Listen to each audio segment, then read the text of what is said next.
Start. प्रिय विद्यार्थियों, आज 3 जनवरी 2023 है और अपन आज जो पढ़ रहे हैं 3 जनवरी 1831 की बात कर रहे हैं सावित्री ज्योतिराव फुले की, जिनका कि आज जन्मदिन है। 192 उनकी आज अपन जयंती मना रहे हैं। उनका जन्म 3 जनवरी 1831 को माली समुदाय में होता है और उनकी मृत्यु हो रही है 10 मार्च 1897 को। प्लेग से इनकी मृत्यु होती है और चूंकि ये बहुत बड़े समाज सुधारक थे, एक बच्चे को प्लेग हो गया था, उसको सेवा करते हुए इनकी मृत्यु होती है प्लेग से। ये भारत की पहली महिला शिक्षिका कहलाती हैं और भारत की नारीवाद की जननी, मदर ऑफ इंडियन फेमिनिज्म भी कहलाती हैं और इन्हें आधुनिक भारत की पहला नारीवादी भी कहा जाता है। तो अब अपन इनकी ऐतिहासिक पृष्ठभूमि देखते हैं कि आखिर इन्होंने उस परिस्थिति से कैसे सामना करके और आज इनका इतना नाम हो रहा है। यदि अपन इनकी पृष्ठभूमि देखते हैं तो देखते हैं कि 1840 में इनका 14 वर्ष की आयु में विवाह होता है। तब ये अनपढ़ थी। ज्योतिबा फुले जो हैं इनके पति थे। इनके जो पति थे वही गुरु, समर्थक और इनके वो संरक्षक भी थे। ऐसा कहा जाता है कि पितृसत्तात्मक समाज का विरोध इन्हें बहुत झेलना पड़ा। जब यह पढ़ाई करने जाया करती थी स्कूल, तो अपने साथ ये 2 साड़ियाँ लेकर चलती थी, एक पहनती थी और ये लेकर जाती थी, क्योंकि पितृसत्तात्मक समाज इनका बहुत विरोध करता था, इनके ऊपर कीचड़ डाल देता था। तो ये फिर साड़ी बदल करके स्कूल जाया करती थी और जब पढ़ाई कर लेती थी उसके बाद फिर से वही गंदी साड़ी पहन करके घर आती थी फिर और बदल देती थी। और ये कहा जाता है कि इनके ससुराल में लोग इन्हें पढ़ाना नहीं चाहते थे, ससुर इन्हें पढ़ाना नहीं चाहते थे।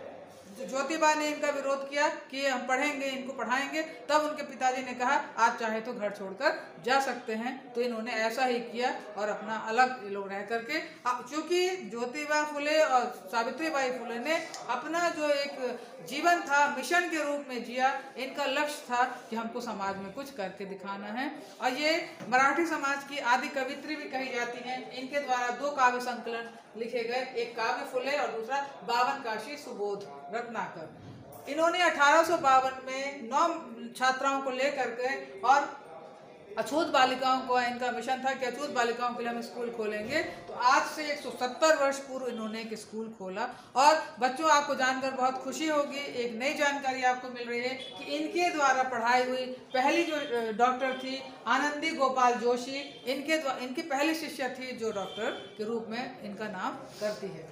अब अपन यदि ये देखें कि इन्होंने जो इनके कोटेशन थे, कई कोटेशन इनके बहुत प्रसिद्ध हैं। इनका एक कोटेशन है कि एक सशक्त जो स्त्री है, शिक्षित स्त्री है, सभ्य समाज का निर्माण कर सकती है। और इसलिए वो कहती थी महिलाओं को, उस समय की महिलाओं को आह्वान करती हैं कि इसलिए तुम्हारा भी शिक्षा का अधिकार तुम्हें मिलना चाहिए। और उनका ये कहना था कि हमारा इतिहास बताता है कि पूर्व समाज में भी महिलाएं विदुषी थी। उनका मतलब गार्गी और मैत्रेय से था। आह्वान करके वो कहती है कि कब तक आप गुलामी की जंजीरों में जकड़ी रहेंगी, उठो और अपने अधिकारों के लिए संघर्ष करो। इस मिशन का देख करके उन्होंने अपने पति का सहयोग पा करके दलित महिलाओं को शिक्षित किया, विधवा विवाह का समर्थन किया, छुआछूत को मिटाया। और यही वजह है कि वो आधुनिक भारत की पहली नारीवादी कहलाती हैं या first feminist of modern India कहलाती हैं। इनको मरणोपरांत कई पुरस्कार मिले और आज भी भारत सरकार, कई राज्य सरकारें इनके को याद करते हुए कई पुरस्कार इनके नाम से दिए जाते हैं। जैसे इंडियन सोशल इंस्टीट्यूट, राष्ट्रीय एक संस्था है, वह पुरस्कार देती है इसी क्षेत्र में काम करने वाले लोगों को, खासतौर पर महिलाओं को। और सावित्रीबाई फुले का एक ग्लोबल आइकॉन करके एक एजुकेशन अचीवर्स उन्होंने एक पुरस्कार रखा हुआ है, जो इस क्षेत्र में और इतना अद्वितीय कार्य करने वाली महिलाओं को दिया जाता है। तो बच्चों, आज के लिए 3 जनवरी 2023 को अपन ने सावित्रीबाई ज्योतिराव फुले के जन्मदिन को मनाते हुए आज अपन ने अपनी कक्षा को प्रारंभ किया था। बहुत बहुत धन्यवाद। ठीक।